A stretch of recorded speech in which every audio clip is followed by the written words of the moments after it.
Dear students, we are studying about financial statement analysis. जो financial statement इसको analyse किया कैसे करते हैं। फाइनेंशियल स्टेटमेंट होता क्या है? हमारा ट्रेडिंग अकाउंट जो कि कंपनीज में कंपनी फॉर्म ऑफ ऑर्गेनाइजेशन में इसको प्रॉफिट एंड लॉस अकाउंट के साथ मिक्स करके बनाया जाता है। तो basically it is profit and loss account and balance sheet. तो इसमें हम क्या करेंगे ना, meaning of financial statement analysis. Meaning of financial statement analysis, ये फाइनेंशियल स्टेटमेंट एनालिसिस का मीनिंग क्या होता है?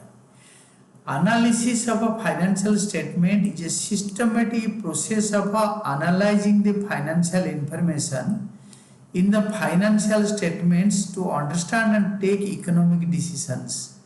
तो फाइनेंशियल स्टेटमेंट्स के अंदर जो इम्पोर्टेंट आइटम्स होता है, तो सिस्टमेटिक प्रोसेस में उसको एनालाइज करते हैं जिससे कि हम इकोनॉमिक डिसीजन से ले सकते हैं। कोई चीज़ खरीदना है, कोई चीज़ बेचना है, कोई प्रोडक्शन लाइन को बंद करना है, ये सब फाइनेंशियल डिसीजन या इकोनॉमिक डिसीजन लेने में हेल्प करता है। देन नेक्स्ट लाइन है, financial statements analysis is largely A study of relationship among the various financial factors in a business as disclosed by a single set of statements and a study of trends of these factors as shown in a series of statements। तो ये होता है, ये relationship होता है various financial factors. जैसे land and building खरीदा तो हमारे बिजनेस में कितने इम्पैक्ट पड़ रहा है, मशीन्स नया लगाए तो क्या इम्पैक्ट पड़ रहा है। तो सिंगल सेट ऑफ स्टेटमेंट्स में जो चीज़ें डिस्क्लोज होता है and study of trends of these factors, इसका ट्रेंड लास्ट ईयर कैसे था, इस साल कैसे डेवलप हो रहा है, कई सालों से डिक्रीज हो रहा है ना इंक्रीज हो रहा है। सोन इन ए सीरीज ऑफ स्टेटमेंट्स, मतलब 5 साल का फाइनेंशियल स्टेटमेंट कंपेयर करना, 3 साल का करना, this is a definition by Meyer. The analysis जो है केनेडी एंड मुलर, उनका डेफिनेशन क्या है? Meaning of a financial statement analysis, the analysis and interpretation of financial statement are an attempt to determine the significance and meaning of a financial statement data so that the forecast may be made of the prospects for future earnings. भविष्य में हमारा जो earning है कैसे better हो सकता है, what are the prospects of a future earning and ability to pay interest. अगर लोन लिया है तो हम इंटरेस्ट पे कर पाएंगे ना नहीं। डेट मैच्योरिटीज, लोन लिया है तो जब मैच्योर करेगा पे कर पाएंगे ना नहीं। Both current and long term, current मतलब कम दिन के लिए जो लोन लिया है, लॉन्ग टर्म 1 साल से ज़्यादा के लिए जो लोन लिया है, एंड प्रॉफिटेबिलिटी, कंपनी का प्रॉफिटेबिलिटी कैसा है, एंड साउंड डिविडेंड पॉलिसी, जो प्रॉफिट कंपनी कमाता है ओनर को कैसे पे करता है। ये सब को कंपेयर करने के लिए जो हम टूल्स यूज करके जो एनालिसिस करेंगे, that is meaning of financial statement analysis. This is a definition by Kennedy and Muller. ये दोनों आपके डेफिनेशन था। This was one by Meyer and another was Kennedy and Muller. Then analysis of financial, ये इसका meaning है। Analysis of financial statement is a study of relationship among various financial values in financial statements. Financial statement के अंदर various financial values के अगर relationship को study करते हैं, is for example that is balance sheet, statement of profit and loss, cash flow statement. ये दोनों तो पहले पता है, financial statement, balance sheet and statement of profit and loss. Company form of organisation में हमारा बनता है statement of profit and loss, और इंडिविजुअल और पार्टनरशिप में बनता है profit and loss account, profit and loss appropriation account, like this.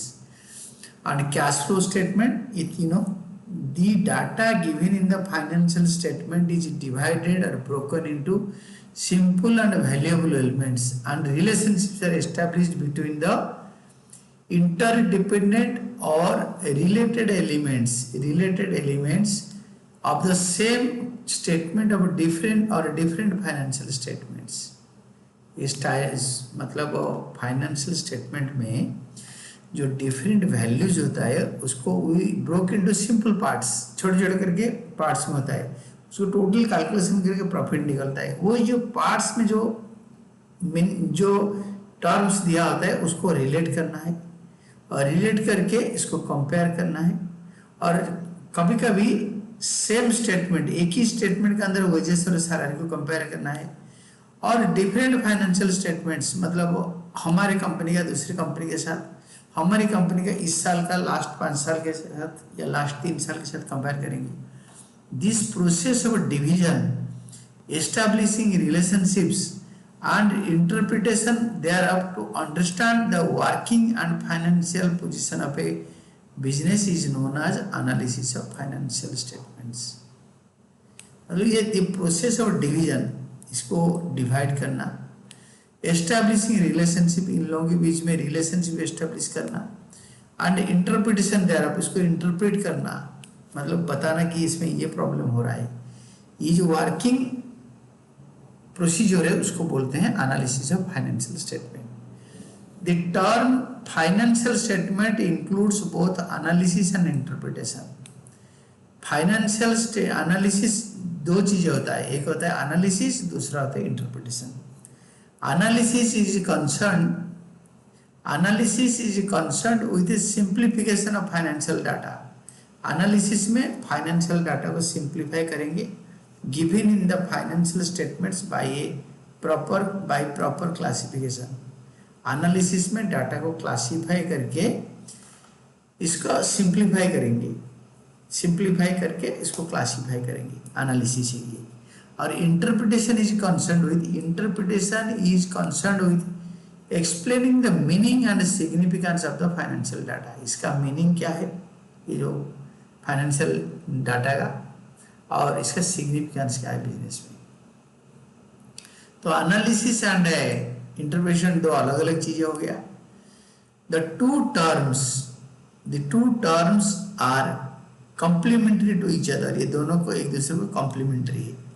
Analysis is not of much use without interpretation of analysis.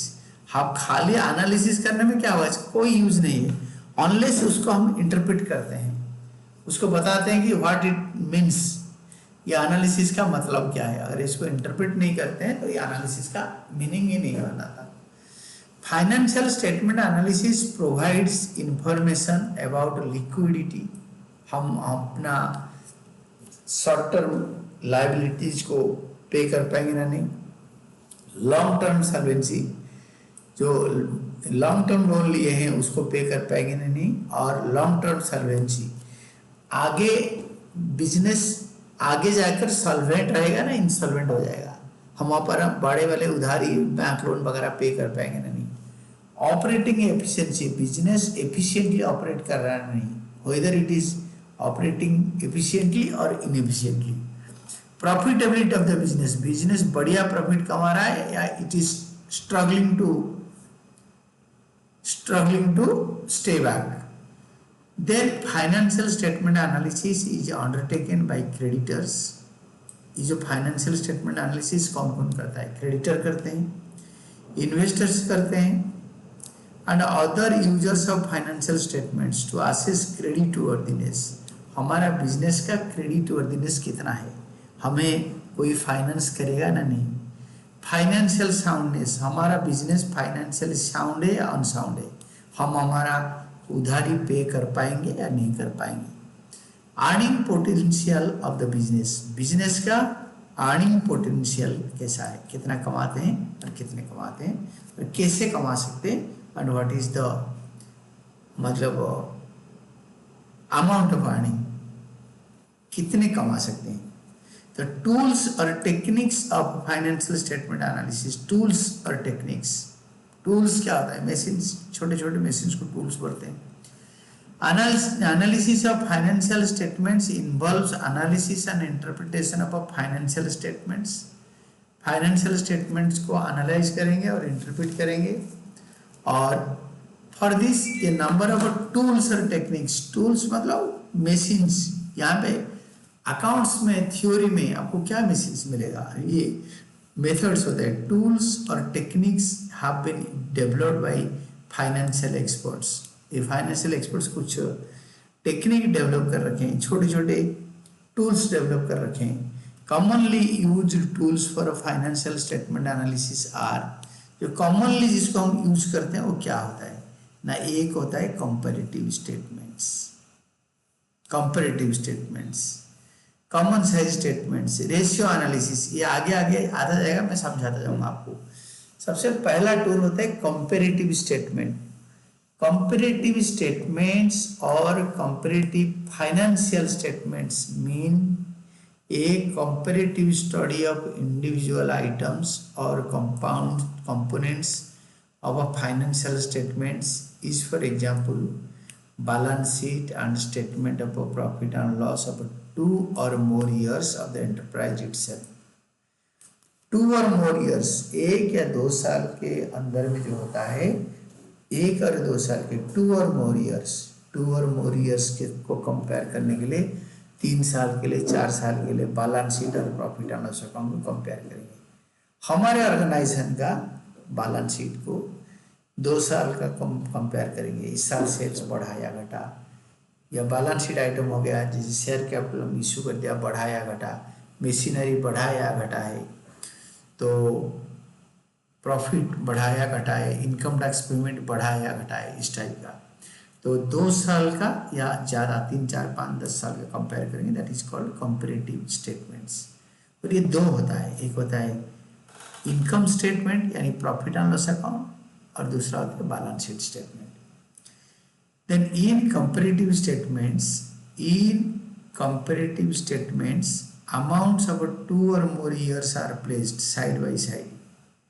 2 साल का अमाउंट लिखते हैं side by side, along with change in amounts, amount कितना बढ़ रहा है कितना घट रहा है, उसको बोलते हैं इन एब्सोल्यूट, यानी एब्सोल्यूट अमाउंट चेंज, एंड उसका परसेंटेज चेंज कितना होता है, परसेंटेज चेंज, यानी absolute amount change, absolute percentage change, terms to facilitate comparison. ये कंपेयर करने के लिए पिछले साल का सेल को इस साल का हम कितने परसेंट बढ़ा कितने परसेंट घटा, इस साल के कंपैरिजन में या पिछले साल के कंपैरिजन में हम इसको साइड बाई साइड कंपेयर करते रहते हैं। Both statement of profit and loss, यानी प्रॉफिट एंड लॉस का कंपैरेटिव स्टेटमेंट बनता है और बैलेंस शीट का भी कंपैरेटिव स्टेटमेंट बनता है, are prepared in form of comparative statements और कंपैरेटिव फाइनेंशियल स्टेटमेंट्स। ये दोनों का नाम होता है comparative income statement and comparative balance sheet. इसको कंपैरेटिव स्टेटमेंट या कंपैरेटिव फाइनेंशियल स्टेटमेंट भी बोल सकते हैं। The technique of financial, next line देखो, this technique of financial statement analysis is also known as horizontal analysis. ये के सीयूईटी और बोर्ड में शॉर्ट टर्म क्वेश्चन हो सकता है। आपके कंपैरेटिव इनकम स्टेटमेंट और कंपैरेटिव बैलेंस शीट को 2 साल तक कंपेयर करना, परसेंटेज निकाल के उसको बोलते हैं horizontal analysis. Horizontal, this technique is used for intra firm analysis, comparison of actual value of one period with those of another period for the same firm. जैसे हमारे फार्म का नाम है रे लिमिटेड। रे लिमिटेड का लास्ट ईयर का cell को इस साल का सेल, लास्ट ईयर का वेजेस पेमेंट इस साल का वेजेस पेमेंट, दोनों साल को कंपेयर करेंगे तो उसको, ये कंपैरिजन को बोलते हैं horizontal analysis, same company. And next होता है as well as for inter firm analysis. Inter firm मतलब Ray limited with Rao limited, RAO Rao, RAY Ray, RAO Rao limited, दोनों कंपनी, हमारे कंपनी को कोई बाहर वाला कंपनी से कंपेयर करेंगे जो कि सेम चीजें बना रहा है, हम बुक छाप रहे हैं वो भी बुक छाप रहा है। Comparison of actual values of one firm with another firm is of similar nature and size.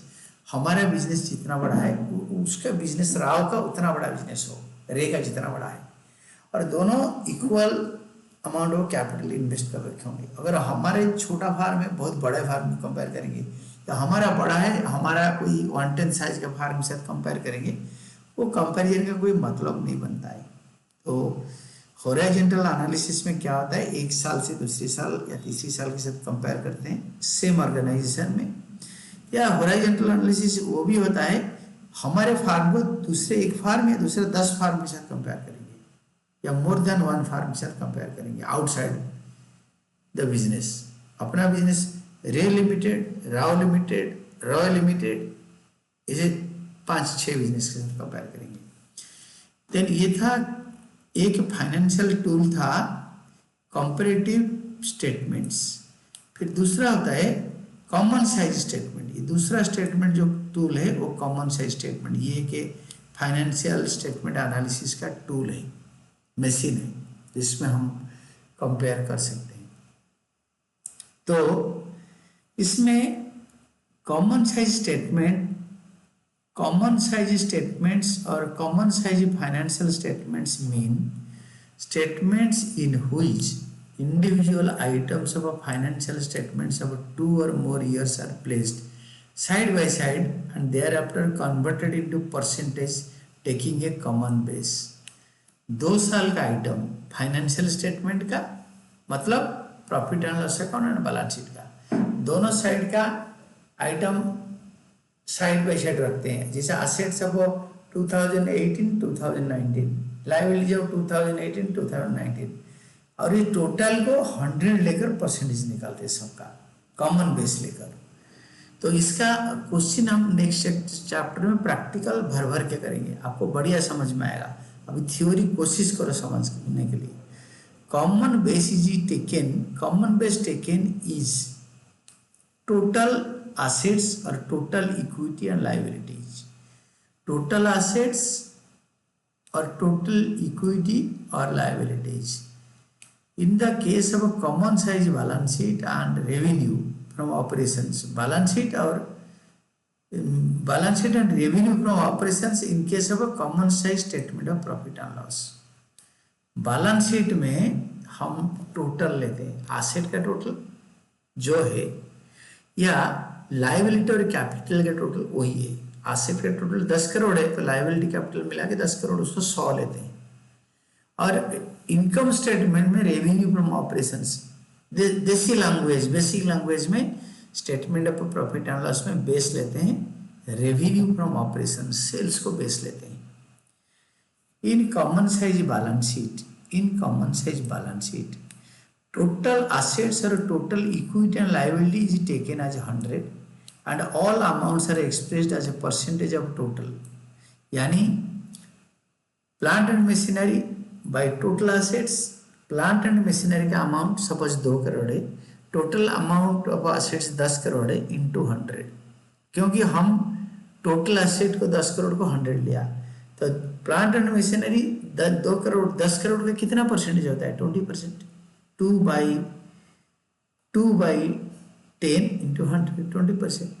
तो सपोज करेंट एसेट्स 3 करोड़ है, टोटल एसेट्स 10 करोड़ है, 3 by 10 into 100, 30%। तो एवरी आइटम को एसेट साइड का टोटल एसेट्स में डिवाइड करके 100 में मल्टीप्लाई करके परसेंटेज निकालते हैं, यही बोला है। Similarly in common size statement of profit and loss, revenue from operations, that means I told you net sales. ये रेवेन्यू फ्रॉम ऑपरेशंस मतलब होता है नेट सेल्स। हम अगर सेल्स बोलते हैं तो इट इज ग्रॉस सेल्स, उससे सेल्स रिटर्न निकालना पड़ता है। बट याद रखो in company firm we use revenue from operations, या इंडिविजुअल बिजनेस में रेवेन्यू फ्रॉम ऑपरेशंस अगर यूज करते हैं तो रेवेन्यू फ्रॉम ऑपरेशंस का मतलब होता है this is net sales, it is taken as 100, इसको 100 लेते हैं। And all amounts of income and expenses को सेल्स में डिवाइड करके नेट सेल्स में 100 मल्टीप्लाई करके we expressed as a percentage of revenue from operations or net sales. Suppose net sales है 100 करोड़ और हमारा वजह से 30 करोड़, तो wages by net sales in 100, तो 30 crore by 100 crore into 100 30%। Salary है 2 crore, 2 crore by 100 crore into 100 is equal to 2%, ऐसे करके एक्सप्रेस करते हैं। प्रॉफिट है 20 crore, 20 crore by 100 crore into 100, every amount of a statement of a profit and loss by net sales into 100 is equal to percentage. First year का आएगा, second year का, third year का, ऐसे कई साल का कंपेयर कर सकते हैं। तो इसको अगर एक ही ऑर्गेनाइजेशन के अंदर कंपेयर करोगे तो वो आपको बताया था हॉरिजॉन्टल एनालिसिस, और इसका बताता हूँ। This technique of financial analysis is known as vertical analysis. Common size statements are also useful in making inter firm comparison and inter firm comparison. Inter firm अपने ऑर्गेनाइजेशन के अंदर, इंट्रा-फर्म बाहर ऑर्गेनाइजेशन के साथ भी सेम टाइप का, similar nature, almost same, exact same तो मिलेगा नहीं, ऑलमोस्ट सेम टाइप का ऑर्गेनाइजेशन में same amount of capital investment हो, सेम स्केल ऑफ ऑपरेशन हो, उसके साथ कंपेयर कर सकते हैं। उसको बोलते हैं vertical analysis. Common size statements are known as vertical analysis, comparative statements are known as horizontal analysis. ध्यान रखना है, ये एकदम मस्त क्वेश्चन होगा सीयूईटी में और 12th बोर्ड में। Ratio analysis, third set, third tool, ratio analysis. Ratio is an arithmetical expression of a relationship between two related or interdependent components of financial statements of an accounting period। एक accounting period में दो, ये arithmetical expression होता है relationship का, to related और independent component. एक होता है वेजेस, दूसरा होता है सेल्स। भाई सेल्स अगर 100 करोड़ है तो वेजेस कितना परसेंटेज है? अगर प्रॉफिट और सेल्स ये इंडिपेंडेंट कंपोनेंट्स होता है, तो प्रॉफिट सेल का कितने परसेंट है, यही होता है। तो एक ही अकाउंटिंग पीरियड के अंदर दो चीज़ों को कंपेयर करना। An analysis of financial statement with the help of accounting ratios is termed as a ratio analysis। Accounting ratio के जरिए इसको एनालाइज करने को बोलते हैं ratio analysis. Ratio analysis is an important tool or technique for analyzing financial statements। is for example balance sheet and statement of profit and loss, ये दोनों का आइटम को लेकर हम रेशियो बनाते हैं। कभी profit statement of profit and loss account के अंदर से खाली रेशियो बनता है, या खाली बैलेंस शीट से अंदर से बनता है, या दोनों को मिक्स करके बनाते हैं। It helps in assessing the profitability, company का प्रॉफिटेबिलिटी क्या है, 20%, 30%, 80%। सॉल्वेंसी, लॉन्ग टर्म में कंपनी सॉल्वेंट रहेगा, अपना लॉन्ग टर्म उधारी वगैरह पे कर पाएगा ना नहीं।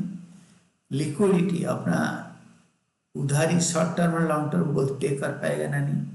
And efficiency of operation of an enterprise, organisation running में एफिशिएंट है या नहीं, इसको पता कर पाएगा ना नहीं। ये तीनों चीज़ें देखने में, पता करने में हेल्प करता है ratio analysis. Then fourth one is और कैश फ्लो स्टेटमेंट। ये 4 टूल्स होता है। तो कैश फ्लो स्टेटमेंट होता है, cash flow statement is A statement showing flow of cash and cash equivalent. Cash और कैश इक्विवेलेंट क्या आता है? बैंक होता है short term investment. During the accounting period classified under operating activities, business का cell purchase को बोलते हैं, मैन्युफैक्चरिंग एंड सेल परचेज को बोलते हैं operating activities. Then comes investing activities. Invest मतलब हम कहाँ कर रहे हैं, प्लांट खरीद रहे हैं, मशीन खरीद रहे हैं। एंड फाइनेंसिंग एक्टिविटीज, पैसे कहाँ से उठा रहे हैं, लोन ले रहे हैं, शेयर कैपिटल इशू कर रहे हैं, कहाँ से पैसे ले रहे हैं। It is shows the sources from which cash is received or generated and the purpose for which it is utilised. कहाँ से पैसे जनरेट करते हैं और कहाँ पैसे लगाते हैं, यूज करते हैं, कहाँ से पैसा आता है, कहाँ से पैसा जाता है। It shows the changes in cash position from one period to another।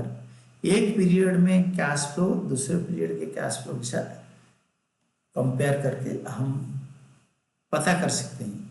In addition to the above tools, ये जो 4 टूल हमने पता किया, comparative statements, common size statements, comparative statements, common size statements, ratio analysis and cash flow statement, ये 4 को छोड़ के और जो है that is fund flow statement 5 number.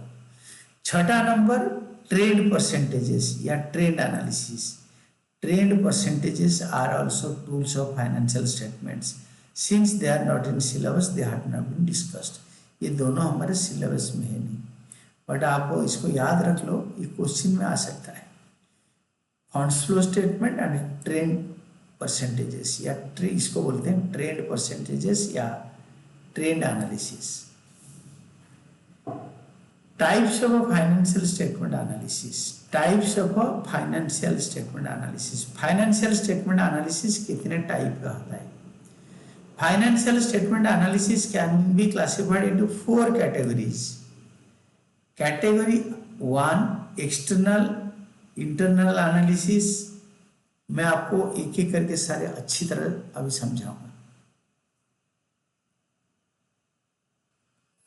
इस केस में जो types of financial statement analysis में फाइनेंशियल एनालिसिस कितने टाइप का होता है? It can be classified into 4 categories. 4 type का होता है। 4 टाइप का क्या होता है ना? External analysis. एक्सटर्नल एनालिसिस क्या है? External analysis is conducted by those who do not have access to the detailed records of an enterprise, therefore have to depend on published accounts।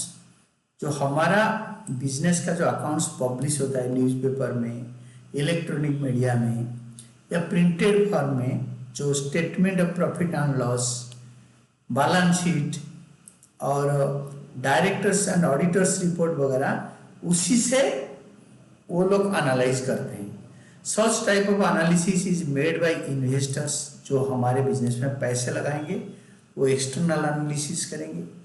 Lenders, जो bank या individuals मोटे credit देंगे, long term period के लिए उधार देंगे, loan देंगे। Creditors, जो शॉर्ट टर्म गुड्स सप्लाई करेंगे जिनसे हम उधार पे खरीदते हैं। गवर्नमेंट एजेंसीज, जो टैक्स लायबिलिटी हमारा असेस करते हैं, ये डिटरमिन करते हैं और बिजनेस का लीगलिटी देखते हैं। रिसर्च स्कॉलर्स, जो बच्चे पढ़ाई करते हैं बिजनेस के ऊपर, वो भी एक्सटर्नल एनालिसिस करते हैं। Then internal analysis, external internal. तो इंटरनल एनालिसिस होता है, internal analysis is conducted by the management to know the financial position and operating efficiency of the organisation. तो ये ऑपरेटिंग एफिशिएंसी मतलब बिजनेस ऑपरेशनल एफिशिएंसी वही होता है, अगर बिजनेस करना, बिजनेस एफिशिएंटली रन हो रहा है ना नहीं, बढ़िया चल रहा है ना नहीं, अगर नहीं चल रहा है तो बिजनेस बंद कर देना चाहिए। That is operational efficiency. The important feature of such analysis is that the management has access to all information of the enterprise, therefore the analysis is more detailed, extensive and accurate. क्योंकि management के पास सारे data होता है, detailed data. Sales, export से कितना है, with in the town कितना है, आउटसाइड द टाउन कितना है, विद इन द कंट्री कितना है, विद इन द कॉन्टिनेंट कितना सेल हो रहा है, वो डिटेल्ड डाटा मैनेजमेंट के पास होता है, हर डाटा। तो इसीलिए ये ज़्यादा एक्यूरेट होता है, more detailed, extensive and accurate, ये तीनों होता है। तो external analysis is carried out by the outsiders such as creditors, lenders, bankers, debenture holders and government. ये debenture holders होता है lenders, government agencies, and internal analysis is meant for management. It is carried out by the management and meant for the management. External analysis, internal analysis. Then horizontal analysis, vertical analysis. Horizontal analysis का दूसरा नाम होता है dynamic analysis. The analysis is made to review and analyze financial statement for a number of years. Number of years मतलब जैसे 2 साल, 3 साल, 5 साल का कंपैरिजन होगा, कॉलम्स बन जाएंगे। Comparative financial statements, comparative balance sheet, this is a time series analysis. इसी हॉरिजॉन्टल एनालिसिस का दूसरा नाम है टाइम सीरीज एनालिसिस। इसको रट लो, horizontal analysis is also known as dynamic analysis, this is called also time series analysis. It shows a comparison of a financial data over several years against a chosen base year। हर साल का cell को 2025 का cell के साथ 2020 का cell by 2025 का cell into 100, 2021 का cell 2000 by 2020 का सेल इंटू 25 का सेल इंटू 100, 2023 का सेल्स डिवाइडेड बाई 2025 का सेल्स इंटू 100, 2025 को बेस ले लेंगे। कंपैरेटिव इनकम स्टेटमेंट और कंपैरेटिव बैलेंस शीट में भी एक ही चीज को बेस लेके कंपेयर कर लेंगे, एक ही साल को, टेकिंग बेस ईयर, एक बेस ईयर लेंगे, चूजन बेस ईयर, उसमें बाकी सारे ईयर का कंपेयर कर लेंगे। It is useful for trend analysis and long term planning. Long term planning और ट्रेंड एनालिसिस के लिए इम्पोर्टेंट है। कंपैरेटिव स्टेटमेंट्स और comparative financial statements are examples of horizontal analysis. ऊपर भी पढ़े थे कंपैरेटिव फाइनेंशियल स्टेटमेंट्स, और मतलब कंपैरेटिव फाइनेंशियल स्टेटमेंट्स क्या होते हैं, comparative income statement, comparative balance sheet, ये दोनों को बोलते हैं हॉरिजॉन्टल एनालिसिस और डायनामिक एनालिसिस और time series analysis. Then what is vertical or fixed analysis, static, what is vertical and static analysis. Vertical और स्टैटिक एनालिसिस क्या है? This analysis is made to review and analyze the financial statement of 1 year only। एक ही साल का खाली देखते हैं, एक साल का टोटल को हर आइटम के साथ कंपेयर करते हैं, टोटल एसेट को फिक्स्ड एसेट के साथ, और ये मतलब वेजेस को सेल्स के साथ कितने परसेंट है, कॉस्ट ऑफ गुड्स सोल्ड को सेल्स के साथ, ग्रॉस प्रॉफिट को सेल्स के साथ। It is a cross sectional analysis. ये वर्टिकल और स्टैटिक और क्रॉस सेक्शनल याद कर लो, वर्टिकल एनालिसिस और स्टैटिक एनालिसिस और cross sectional analysis. Ratio analysis of a financial statement relating to a particular accounting year is an example of this type of analysis. एक साल का डिफरेंट आइटम, एक item को बेस लेकर analyse करना। Such an analysis is useful in comparing performance of several companies of the same type or divisions of the or departments in one enterprise। enterprise में कई division के साथ compare करना और कई department का comparison करना और same type के company के साथ अपने company को compare करना, ये होता है vertical analysis, एक ही enterprise का। horizontal और dynamic analysis is a horizontal और dynamic is a time series analysis. इसको टाइम सीरीज एनालिसिस भी कर बोलते हैं। यानी वर्टिकल एनालिसिस और स्टैटिक एनालिसिस और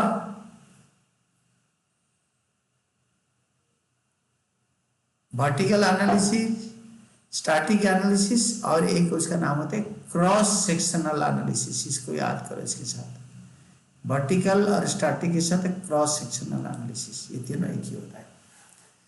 then there is a distinction between horizontal analysis and vertical analysis. इसका कंपैरिजन देखो, distinction between horizontal analysis and vertical analysis, इसका डिस्टिंक्शन क्या है? Basis 1 period, horizontal analysis it requires financial statements of 2 or more accounting period, 2 या ज्यादा accounting period के बीच में comparison होता है हॉरिजॉन्टल। वर्टिकल एनालिसिस में it requires financial statements for 1 period only, एक ही पीरियड का चाहिए, एक ही साल का एक पर्टिकुलर आइटम को बेस बनाकर कंपेयर करते हैं। सेकेंड, कंपोनेंट्स और आइटम्स, horizontal analysis में it deals with the same items of different periods, same sales of a different year is compared, gross profit of a different year is compared। vertical analysis में deals with the different items of same period, मतलब sales को wages के साथ compare करेंगे, sales को purchases के साथ compare करेंगे, सेल्स को ग्रॉस प्रॉफिट के साथ कंपेयर करेंगे, नेट प्रॉफिट को सेल्स के साथ कंपेयर करेंगे सेम पीरियड में। थर्ड होता है आपके इंफॉर्मेशन। हॉरिजॉन्टल एनालिसिस में it provides information in absolute and percentage terms. Absolute change amount, absolute change percentage में ये बताता है। वर्टिकल एनालिसिस में it provides information in only percentage terms. यहाँ पे अमाउंट परसेंटेज दोनों, यहाँ पे खाली percentage. Then usefulness, horizontal analysis is generally used for time series analysis, time series over period of time क्या हो रहा है, and vertical analysis is generally used for cross sectional analysis, एक सेक्शन से दूसरा सेक्शन, एक डिपार्टमेंट दूसरा department, एक कॉस्ट सेंटर दूसरा कॉस्ट सेंटर, एक कंपनी दूसरे कंपनी। Fifth, comparison, it is a part of comparison. Horizontal analysis comparison का एक पार्ट है, और vertical analysis it is a step towards comparison, it is not a part of comparison. इसको बनाएंगे तो कंपैरिजन के लिए स्टेप बनेगा। Inter firm and intra firm comparison. Inter firm and intra, what is inter, what is intra comparison, what is inter firm comparison. तो now see intra firm comparison, a comparison of financial variables of an enterprise over a period of time is known as intra firm comparison. मतलब एक ही company रे limited 15 साल का data compare कर रहे, 5 साल का डाटा कंपेयर कर रहे। It is also called time series analysis or trend analysis. Let us analyse net profit of X limited अब 5 years for the year ended 31 March of 2020 में 15% था, 2021 में 14%, 2022 में 13%, 2023 में 12%, 2024 में 26%। It is decreasing by 1% every year. यहाँ 2% घट गया। तो ऑपरेटिंग एफिशिएंसी, प्रॉफिटेबिलिटी कम हो रहा है कंपनी का, ये इसी ट्रेंड एनालिसिस से पता चलता है। It is intra firm within the firm. In the above table shows that net profit is declining over a period of 5 years. The main objective of time series analysis is to observe the behavior of the same ratio over a given period of time. एक particular 5 साल के अंतर में कैसे behave कर रहा है ratio, बढ़ रहा है या घट रहा है। It evaluates the financial performance and position of the firm during the given period. एक गिवन पीरियड में ये फार्म का पोजीशन को बताता है। Then intra firm comparison. Intra firm मतलब एक फार्म से दूसरे फार्म का कैसे कंपेयर होता है। Intra firm comparison, inter firm वो इंट्रा था, then inter firm comparison. Inter-firm comparison, a comparison of 2 or more enterprises, Ray Limited, Rao Limited, or firm is known as more enterprise or more farms is known as inter-firm comparison.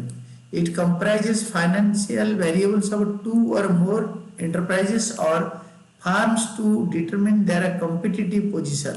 When a single set of statement of 2 firms is compared, it is known as a cross-sectional analysis. इसको cross sectional analysis भी बोलते हैं। Let us compare the net profit ratio of X limited, Y limited, Z limited and industry standards for the year 2024-25। Industry का profitability ratio सबको 14% है net profit ratio. ये business में 14% profit होना चाहिए। हमारा एक्स लिमिटेड है 10% कमा रहा है, वाई 11% कमा रहा है, जेड 12% कमा रहा है, सब इंडस्ट्री स्टैंडर्ड से कम कमा रहे हैं।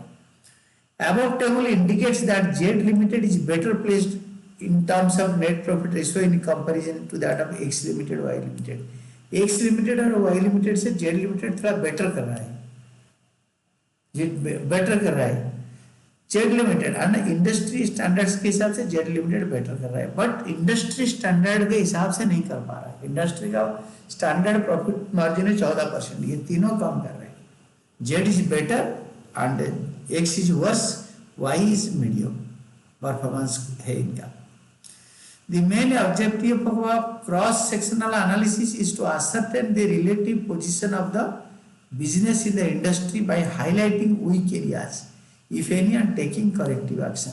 इसका क्रॉस सेक्शनल एनालिसिस का मतलब ये होता है कि कहाँ पे खामियां रह जाता है तो उसको इंडिकेट करना और करेक्टिव मेजर लेकर उठाना. Then next comes process of a financial statement analysis. Financial analysis का प्रोसेस क्या है? इसका प्रोसेस ये है, process of financial statement analysis. It gives the structural relationship of various items in financial statements. The main function which are used in the process of analysis and interpretation are, जो main function है वो क्या है? Rearrangement of financial statement. Financial statement जैसे बना होता है उसको रीअरेंज करना, आइटम ऊपर नीचे करना. For analysis, it is necessary to rearrange the complex data of the financial statement in purposeful manner so that maximum desired information from every data for analysis can be extracted or obtained. Rearranging of data depends upon the purpose of analysis. आप किस purpose के लिए analyse कर रहे हो, उसी purpose के हिसाब से आप डाटा को रीअरेंज करोगे. मतलब जैसे इन्होंने लिखा है उसको रीअरेंज करोगे. देन कंपैरिजन, इसको कंपेयर करना. कंपैरिजन कैसे करोगे? After rearrangement of data of financial statements into different categories, it is necessary to obtain comparative data of the same enterprise or past periods if it is a time series analysis. यह अगर time series analysis है तो आप same data को compare करोगे और उसका comparative data निकालोगे सेम ऑर्गेनाइजेशन का या अपने ऑर्गेनाइजेशन का पास्ट रिकॉर्ड से डाटा निकालोगे. In case of cross sectional analysis it is necessary to obtain comparative data of the same accounting period of similar or comparable enterprises. Cross section में अपना organisation के साथ बाकी ऑर्गेनाइजेशंस का या बाहर वाले कंपनी का सेम मतलब पीरियड का डाटा निकाल के कंपेयर करेंगे और क्रॉस सेक्शनल एनालिसिस में सेम कंपनी का पास्ट डाटा के साथ एनालिसिस करेंगे. For this a comparative study is necessary. इसके लिए कंपैरेटिव स्टडी चाहिए. Then what is analysis? Analysis है comparative financial data are then analyzed with reference to financial characteristics like profitability, solvency, liquidity. ये financial data को profitability, solvency and liquidity. Liquidity होता है debt repayment capacity, short term, long term both. Solvency short term and long term. current period में अपना उधारी मतलब solvent है नहीं कंपनी और आगे के लिए सॉल्वेंट है नहीं. Profitability both gross profit net profit. Then interpretation. The conducting part of financial the concluding part of financial statement analysis is interpretation of financial information generated in the process of financial statement analysis. तो इसको interpret करना, इसको बताना, ये data इसको जिनको चाहिए उनको देना, इसको बोलते हैं interpretation. The interpretation should be precise and directed towards indicating the movement of various financial characteristics. Various financial characteristics का मूवमेंट के बारे में बताता है. Then objectives and significance of financial statement analysis. Objective क्या है? फाइनेंशियल स्टेटमेंट्स का objective क्या है और सिग्निफिकेंस क्या है फाइनेंशियल स्टेटमेंट एनालिसिस का. Financial statements are used by various interested groups of various purposes. तो various interested groups जो होता है जैसे बैंकर होते हैं, बैंक होता है, गवर्नमेंट होता है, कस्टमर होते हैं, वो ये सारे डिफरेंट इंटरेस्टेड ग्रुप्स होते हैं. तो इनका डिफरेंट पर्पस होता है, वेरियस यूजर्स के लिए चाहिए. Financial analysis serves the following purposes and bring out significance of such analysis. ये क्यों यूज होता है, किसके लिए, क्या यूज के लिए चाहिए, ये सिग्निफिकेंस निकालता है और बताता है कि आपको इस तरीके के लिए, इस पर्पस के लिए चाहिए। एक पर्पस इसका देखो, असेसिंग अर्निंग कैपेसिटी और प्रॉफिटेबिलिटी। ये अर्निंग कैपेसिटी प्रॉफिटेबिलिटी किसको चाहिए? On the basis of a financial analysis, the earning capacity or profitability of an enterprise can be assessed. कैसे? फाइनेंशियल एनालिसिस में प्रॉफिटेबिलिटी हम असेस कर सकते हैं, how profitable is the business is. In addition the earning capacity of the enterprise in coming years may also be forecast. तो earning आने वाले साल में क्या कमाएगा, इससे फोरकास्ट हो सकता है। पिछले साल 10% था, इस साल 15%, आने वाले साल में 20, 25, 30% ऐसे बढ़ता जाएगा। All the external users of financial statements specially investor जो कि कंपनी से बाहर के हैं, पोटेंशियल इन्वेस्टर्स जो इन्वेस्ट करने वाले हैं, are interested in earning capacity and forecast. हमारा क्या कमाई हो रहा है, हमारे इन्वेस्टर जो है वो इंटरेस्टेड है, वो अपना इन्वेस्टमेंट निकाल ना ले, अगर बढ़िया फोरकास्ट जा रहा है हमारा तो आगे के लिए वो इंटरेस्टेड रहेगा। पोटेंशियल इन्वेस्टर होते हैं जो इन्वेस्ट करने वाले हैं फ्यूचर में, वो भी इंटरेस्टेड रहेंगे, अरे ये बिजनेस बढ़िया है, इसमें पैसा लगाते हैं। असेसिंग मैनेजरियल एफिशिएंसी, मैनेजमेंट क्या कर रहा है, बढ़िया काम कर रहा है या घटिया काम कर रहा है, that is called managerial efficiency. तो assessing managerial efficiency, the financial statement analysis helps to identify the areas where the managers have been efficient and the areas where they have been inefficient. वो कब efficient है, कब inefficient है, इस area से पता चलता है। For example, by using accounting ratios, it is possible to analyze relative proportion of production, administrative and marketing expenses.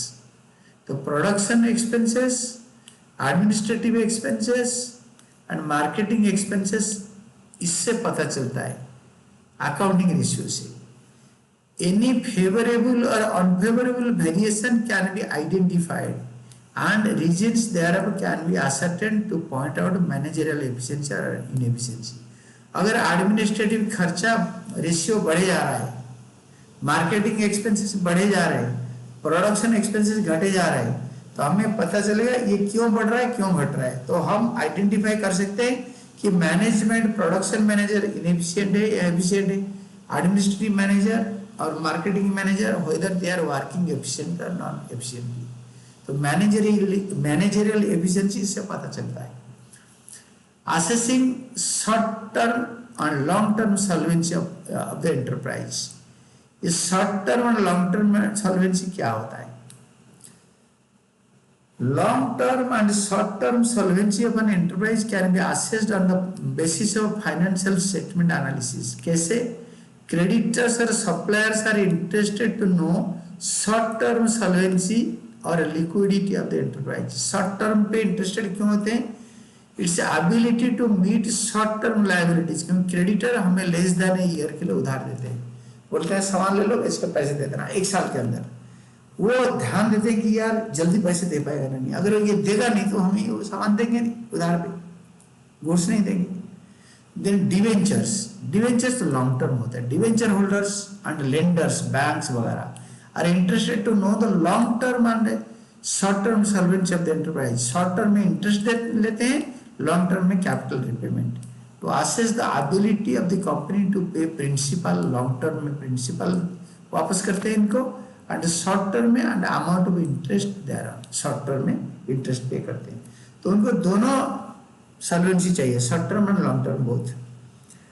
Then inter firm comparison, inter firm comparison becomes easy with the help of a financial analysis. It helps an enterprise in assessing its own performance as well as the of others. It mergers and acquisitions, if mergers and acquisitions are to be considered. हमारे company किसी के साथ company तो मर्ज हो जाएगा, हमारा company दूसरे company का एक्वायर कर लेगा, हम अपने कंपनी को अगर बाहर कंपनियों के साथ कंपेयर कर सकते हैं तो ये कर सकते हैं। Then forecasting and preparing budget, future forecast करेंगे और बजटिंग करेंगे, बजट प्रिपेयर करेंगे। Past financial statements that helps in assessing developments in future, especially in the next year, आने वाले साल में कैसे करेंगे।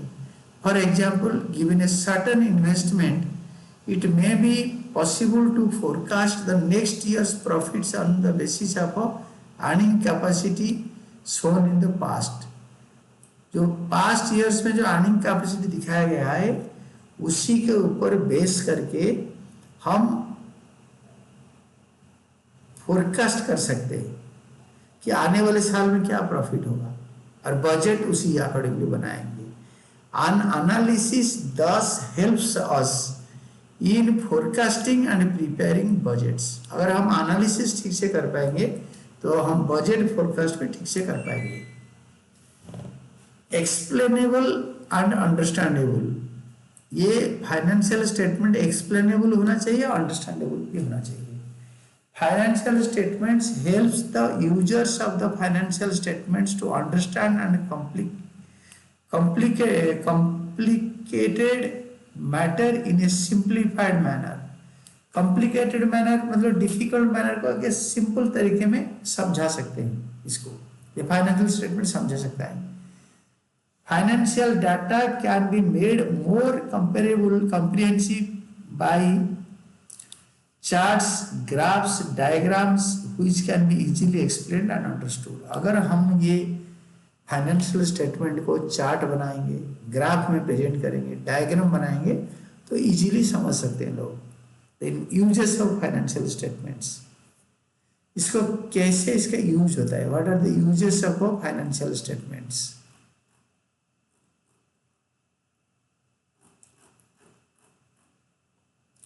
यूजेस ऑफ फाइनेंशियल स्टेटमेंट्स होता है on the basis of a financial analysis we can take a variety of decisions in various areas such as securities analysis, credit analysis, debt analysis, dividend decision, general business analysis। These are discussed below। तो financial statement analysis का uses किस किस में होता है ना, एक security analysis, creditor analysis, debt analysis, dividend decision, general business analysis. तो इसको डिस्कस डिटेल्स में डिस्क्राइब किया हुआ है, हम पढ़ते हैं। Security analysis, it is a process by which the investor comes to know whether the firm is fulfilling his expectations with regard to payment of dividend, capital appreciation and security of money। Investor चाहता है उसको dividend time पे मिले, वो G capital में invest कर रहा है, उसे कैपिटल भी बढ़े, शेयर का वैल्यू बढ़े और इसका पैसा सिक्योर्ड रहे, सिक्योरिटी ऑफ मनी, उसने जो पैसे लगाए है that should be secured. Such analysis is done by a security analysis who is interested in cash generating ability, dividend pay out policy and behaviour of share prices. ये तीनों चीजें से वो सिक्योरिटी एनालिसिस, जो सिक्योरिटी एनालिस्ट है जो shares analyse करते हैं, वो तीनों चीजें एनालाइज कर देते हैं। कैश जनरेटिंग एबिलिटी, बिजनेस कितना पैसे कैश जनरेट कर रहा है, dividend pay out policy, dividend कैसे दे रहा है, प्रॉपरली दे रहा है ना नहीं, और behaviour of share prices, share का शेयर मार्केट में कितना फ्लक्चुएशन है। ये सिक्योरिटी एनालिसिस कौन करता है ना, सिक्योरिटीज एनालिस्ट वो करता है। That credit analysis, उधारी analysis, such analysis is useful when a firm offers credit to a new customer or a dealer। जो ऑफर करता है भाई उधार पे ले लो।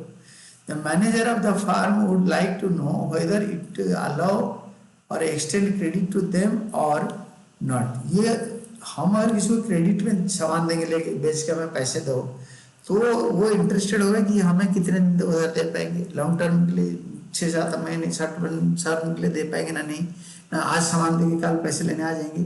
Search analysis also useful for a bank before granting a loan.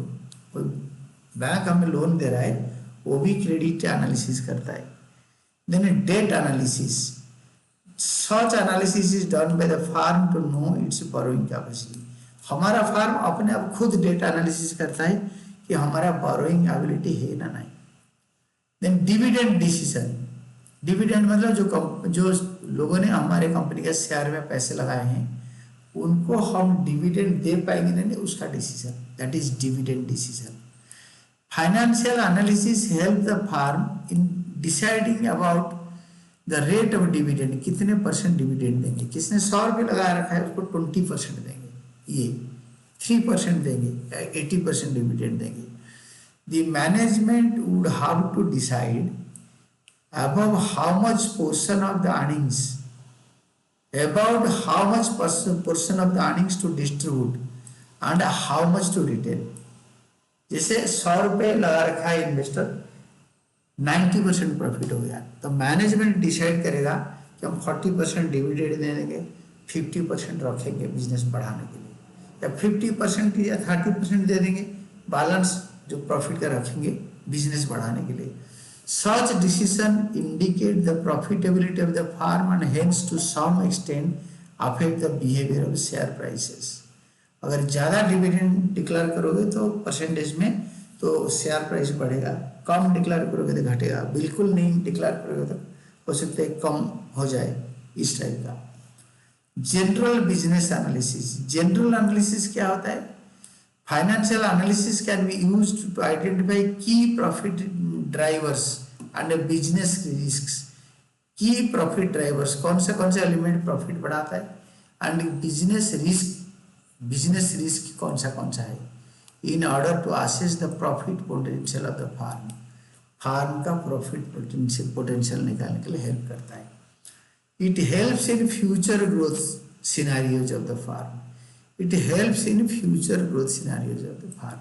Future में business बढ़ेगा या घटेगा इसके बारे में पता करने के लिए हेल्प करता है। Then parties interested in financial statement, कौन कौन इंटरेस्टेड होते हैं? पहला, the parties interested in financial analysis are management, business का managers. Why they are interested? Management why it is interested in financial statement analysis? Financial analysis helps the management to ascertain overall as well as segment wise efficiency of the business, पूरा business का growth और हर segment, production segment, sales segment या लगा लो car production segment and sales, truck production segment and sales, buses production segment and sales, overall growth और segment wise growth ये बताता है। Besides it helps them in decision making, controlling and self evaluation. Management का खुद का evaluation कैसे करना है, बिजनेस में कहाँ खर्चा ज़्यादा हो रहा है कंट्रोल कैसे करना है, डिसीजन कैसे लेना है, आगे कौन सा प्रोडक्शन फैसिलिटी को बंद करना है, कौन सा नया बनाना है। देन एम्प्लॉइज एंड ट्रेड यूनियंस क्यों इंटरेस्टेड होते हैं फाइनेंशियल स्टेटमेंट में, क्यों इंटरेस्टेड होते हैं? Employees are interested in better emoluments, bonus, better working conditions and security of their job. ये एम्प्लॉय को चाहिए, मतलब बेटर तनख्वाह चाहिए, वेजेस चाहिए, बोनस चाहिए, बेटर वर्किंग कंडीशंस चाहिए एंड उनका नौकरी का सिक्योरिटी चाहिए। So they are always interested in profitability, operating sustainability, business लंबा चलेगा ना नहीं, फाइनेंशियल स्ट्रेंथ द बिजनेस कितने दमदार है, how financial strong.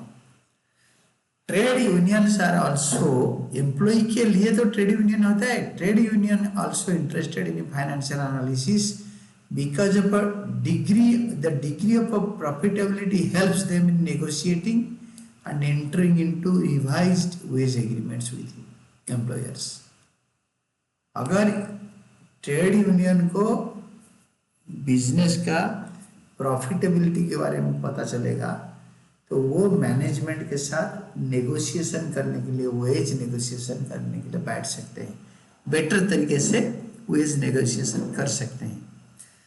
Then share holders और ओनर्स ऑफ द बिजनेस, जो पैसे लगा रखे हैं, owners invest their savings in the enterprise.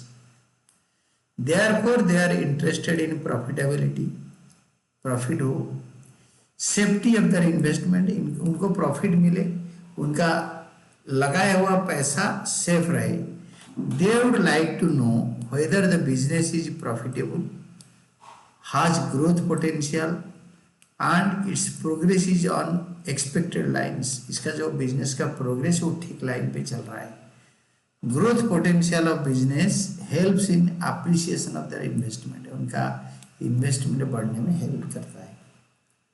Then potential investors, जो पैसे लगाने वाले हैं, ये तो शेयर होल्डर तो ऑलरेडी लगा चुके हैं, जो लगाने वाले हैं बिजनेस में पैसा, उनको वो किस में इंटरेस्टेड होते हैं. They are interested to know the present profitability, आज बिजनेस क्या कमा रहा है, and financial position as well as future prospects to determine whether they should invest in particular company or not. Business क्या कमा रहा है आज, and what is the forecast of the business कि ये बिजनेस आगे भी बढ़िया कमा लेगा, तब वो पैसे लगाएगी. सप्लायर्स एंड क्रेडिटर्स वो होते हैं जो हमें उधार पे गुड्स देते हैं, हम खरीदते हैं उधार पे और बेच के पैसे उनको 1 साल के अंदर दे देते हैं. They are interested to know the short-term solvency position of the firm. Short term में फार्म solvent है ना नहीं. The ability to meet its short-term liabilities. Short term में उसका उधारी पे कर पाएगा ना नहीं. Short-term solvency of a firm can be determined with the help of a financial statement analysis. ये शॉर्ट टर्म सॉल्वेंसी, ये 1 साल के अंदर अपना क्रेडिटर को पैसे दे पाएगा ना नहीं, ये फाइनेंशियल स्टेटमेंट एनालिसिस से पता चल जाएगा. On the basis of analysis they decide whether they should allow or extend credit to the enterprise or not. वो उधार पे गुड्स 6-8 महीने के लिए देंगे या विद इन 1 साल के अंदर हमें गुड्स देंगे और पैसे ले जाएंगे या नहीं, ये क्रेडिटर या सप्लायर सोचते हैं. बैंकर्स एंड लेंडर्स लंबा टाइम के लिए पैसे देते हैं. Bankers and lenders are interested in serving the loan granted to an enterprise. ये लोन जो दिए हैं हमें उसके बारे में सोचते हैं. Regular payment of interest short term finance के पोजीशन से होता है. And repayment of a principal amount on due basis, जब भी प्रिंसिपल ड्यू होता है तभी पेमेंट हम लोग करेंगे. In other words, they are interested in long term and short term solvency of a firm. Long term होता है लोन रिपेमेंट के लिए, short term होता है interest payment regularly. ability to pay interest ये होता है short term, and debt and its repayment. loans and debts and its repayment तो long term में लोन रिपेमेंट कर पाएगा ना नहीं. Then researchers, जो स्टूडेंट या रिसर्चर क्या करते हैं, रिसर्चर्स में लाइक टू एनालाइज प्रॉफिटेबिलिटी, वो एनालाइज करते हैं बिजनेस का प्रॉफिटेबिलिटी क्या है, ग्रोथ पोटेंशियल कैसा है बिजनेस में, फाइनेंशियल पोजीशन कैसा है, बैलेंस शीट कैसा है, future prospects of a business क्या है, ये बिजनेस फ्यूचर में कितना बढ़िया कर पाएगा, ये कौन जो इंडस्ट्री में है वो इंडस्ट्री का फ्यूचर क्या है. They may be interested in analysing data of different aspects of a business like purchase, sale, operating cost, particular type of expenditure etcetera. ये सब उसको एनालाइज करते हैं रिसर्चर, उसको पब्लिश भी कराते हैं. Then regulatory authorities, government regulatory authorities क्यों इंटरेस्टेड होते हैं. Regulatory authorities such as SEBI, securities exchange board of India, तो ये इंटरेस्टेड होते हैं शेयर प्राइस और शेयर को कंपनी जो स्टॉक एक्सचेंज में लिस्टिंग के लिए इंटरेस्टेड होते हैं. Securities and exchange control board of India. Then registrar of a company, ROC, company registration करते हैं. टैक्स अथॉरिटीज टैक्स कलेक्ट करते हैं. They would like to know that the financial statements are prepared in conformity with the specified laws, जो company law में बनाया हुआ है या गवर्नमेंट के लॉ के हिसाब से फाइनेंशियल स्टेटमेंट बन रहा है. Laws and rules and safeguard the interest of all the concerned agencies. बाकी जो एजेंसीज कंसर्न है, पब्लिक है, ट्रेड यूनियन है, इनका सारे इंटरेस्ट सेफगार्ड करने के लिए वो इंटरेस्टेड होते हैं. Tax authorities are interested in ensuring proper assignment of tax liabilities of the enterprise. as per the laws enforced from time to time. Tax authority क्या करते हैं, टाइम टू टाइम हमारा ऑर्गेनाइजेशन टैक्स प्रॉपर्ली दे रहा है नहीं, वो tax collect करने के लिए यानी एनफोर्स करने के लिए भी इंटरेस्टेड होते हैं. Then comes your customers. Customers have an interest in information about the continuance of an enterprise, especially when they have a long-term involvement with or are important or dependent on enterprise. जो कि enterprise पे customer depend होते हैं, तो उनके लिए हमारा organisation चलेगा नहीं. सपोज हमसे किसी ने फ्रिज खरीदा है, गाड़ी खरीदा है, हमारा कंपनी कल को बंद हो जाएगा, वो गाड़ी का स्पेयर पार्ट नहीं मिलेगा, तो कस्टमर का हमारे साथ लॉन्ग टर्म इन्वॉल्वमेंट हो जाता है. गाड़ी खरीदा 15 साल के लिए फंसा रहेगा, इसके बाद भी अगर गाड़ी चलता है तो तभी भी फंसा रहेगा अगर गवर्नमेंट ने वो गाड़ी को अप्रूव कर दिया चलाने के लिए. तो they are independent on the enterprise, dependent on the enterprise. वो एंटरप्राइज के ऊपर डिपेंड करते हैं. बिजनेस बंद हो गया तो स्पेयर पार्ट्स खत्म. हर चीज़ एसी हो, फ्रिज हो, कोई भी कंज्यूमर ड्यूरेबल हो, उनको आफ्टर सेल सर्विसेज भी चाहिए. इसीलिए वो चाहते हैं कि लॉन्ग टर्म मतलब कंपनी के साथ इन्वॉल्वमेंट रहे और कंपनी का स्टेबिलिटी रहे. Limitations of financial statement analysis का ड्रॉबैक क्या है? The limitation of financial analysis statement analysis are historical analysis. ये जो हो गया है खर्चा उसको एनालाइज करते हैं, फ्यूचर को नहीं करता. Financial statement analysis is a historical analysis. It analyses what has happened till date. जो ऑलरेडी हो गया उसको एनालाइज करता है, पोस्टमार्टम करता है. जो हो गया है उसको काट कूट के एनालाइज करना, वो फ्यूचर को नहीं करता. It does not reflect the future. इसमें फ्यूचर का क्या होगा, पास्ट में जो हो गया हो गया. Persons like share holders, investors etcetera are more interested in knowing the position in likely position in future. ये सब फ्यूचर में क्या होगा वो देखना चाहते हैं, जो कि फाइनेंशियल स्टेटमेंट एनालिसिस पास्ट को ही एनालाइज करता है. They believe in postmortem, but हमारा चाहिए budgeting. Ignores price level changes. Price level changes मतलब price level changes and purchasing power of money are inversely related. A change in the price level makes analysis of financial statement of different accounting years invalid because accounting records ignore change in value of money. Inversely related मतलब ये अगर east में जाते हैं तो वो waste में जाता है. Price level changes, purchasing power of money. अगर प्राइस लेवल डिक्रीज हो गया तो परचेजिंग पावर ऑफ मनी बढ़ गया, तो अगर ये इंक्रीज हो गया तो ये घट गया. तो इसलिए इनवर्सली रिलेटेड. तो उसमें क्या होता है, अगर प्राइस लेवल चेंज हो जाता है तो वो फाइनेंशियल स्टेटमेंट में वो दिखता नहीं है. Ignores the qualitative aspect. Price level changes exactly बता देता हूं. Price level changes financial statement में रिफ्लेक्ट होता नहीं. प्राइस लेवल के हिसाब से पैसे का बाइंग पावर होता है. प्राइस लेवल बढ़ता घटता है तो बाइंग पावर ऑफ मनी बढ़ता घटता है. तो इसलिए ये price level changes financial statement analysis में दिखता नहीं है. And ignores qualitative aspect since the financial statements are confined to monetary matters on loan. खाली पैसे के बारे में बोलता है.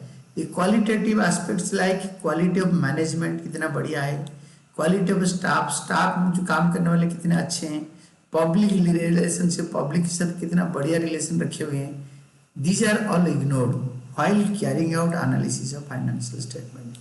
फाइनेंशियल स्टेटमेंट एनालिसिस करने के टाइम पे मैनेजमेंट का क्वालिटी, स्टाफ का quality, public relation of the business and general public ये इग्नोर हो जाता है. It should be taken into account, but financial analysis इसको इग्नोर कर देता है. Suffers from limitation of financial statements. Financial statements का जो लिमिटेशन है फाइनेंशियल स्टेटमेंट एनालिसिस में वही लिमिटेशन रहता है. Analysis of financial statements is based on information given in the financial statements. Hence this analysis suffers from all such limitations from which the financial statements suffer. Financial statements जो limitation सफर करता है analysis वही सफर करता है. Therefore, unless the basic data given in the financial statement is reliable, the conclusions derived on the basis of analysis of this data cannot be reliable. तो financial analysis, financial statement में जो data है वो अगर reliable नहीं होगा तो financial statements analysis reliable नहीं होगा। Then need not free from personal bias, अपना फंडा लगा देता है accountant. In many situations the accountant has to make a choice out of alternatives available. Example given, choice in the method of inventory valuation. Inventory valuation कैसे होगा, LIFO, FIFO, weighted average. Choice in the method of depreciation. Depreciation का कौन सा method choice करेंगे, that is straight line method होगा या written down value method होगा। तो स्ट्रेट दोनों मेथड से कौन सा मेथड लेंगे, या मिक्स मेथड यूज होता है। There are 16 methods, some of digit methods, insurance policy methods or reducing policy methods. There are many methods for charging depreciation. तो अकाउंटेंट अपना पर्सनल फंडा लगाता है, अपने हिसाब से मेथड लगाता है। Since the subjectivity is inherent in personal judgment, the financial statement are therefore not free from bias. Financial statement they are not free from bias. ये हमेशा पर्सनल अकाउंटेंट का पर्सनल मोटिव्स फाइनेंशियल स्टेटमेंट के अंदर होता है, personal bias होता है। तो the next one is variation in accounting practices. तो ये जो पर्सनल बायस था, अकाउंटेंट अपना पर्सनल फंडा अकाउंट्स में लगाता है। हर अकाउंटेंट अपना एक पर्सनल बायस को उसमें लगाता है। तो then variation in accounting practices, तो वेरिएशन इन अकाउंटिंग प्रैक्टिसेस होता है in inter firm comparison it is necessary that accounting practices followed by the firms do not vary significantly. यानी जितने फार्म के लिए इंटर फार्म, हमारे फार्म और 10 farm से कंपेयर कर रहा जा रहा है, हर फार्म एक ही टाइप का अकाउंटिंग प्रैक्टिस फॉलो कर रहा होगा, डेप्रिसिएशन चार्ज करने का मेथड एक ही होगा, फाइनल अकाउंट बनाने का तरीका एक ही होगा, और स्टॉक वैल्यूएशन का मेथड एक ही होगा। That is called they should follow uniform accounting practice. As there may be variations in accounting practices followed by different firms, a meaningful comparison of their financial statements is not possible. ये meaningful comparison ये financial statement में possible नहीं होगा, क्योंकि सारे एक ही type का फॉलो नहीं कर पा रहे हैं। ये सारे अगर एक ही टाइप का अकाउंटिंग प्रैक्टिस फॉलो करेंगे तो financial statement analysis will be meaningful. Then last one is window dressing. What do you mean by window dressing? Window dressing refers to presentation of a better financial position than what it actually is by manipulating the books of accounts. Books of accounts को manipulate करके, झूठ मूठ लिख के, चीज़ें बढ़ाकर, जैसे हमारा फाइनेंशियल कंडीशन या स्टेटमेंट है उसे बेटर दिखाना। On account of such situation financial analysis में give false information to the users. इस केस में फाइनेंशियल स्टेटमेंट्स यूजर्स को फॉल्स इंफॉर्मेशन देगा। And this is all about this chapter. Video को बार बार देखोगे तो आपको याद हो जाएगा। You can get many multiple choice questions from this chapter in the board as well as in CUET and all other competitive exams.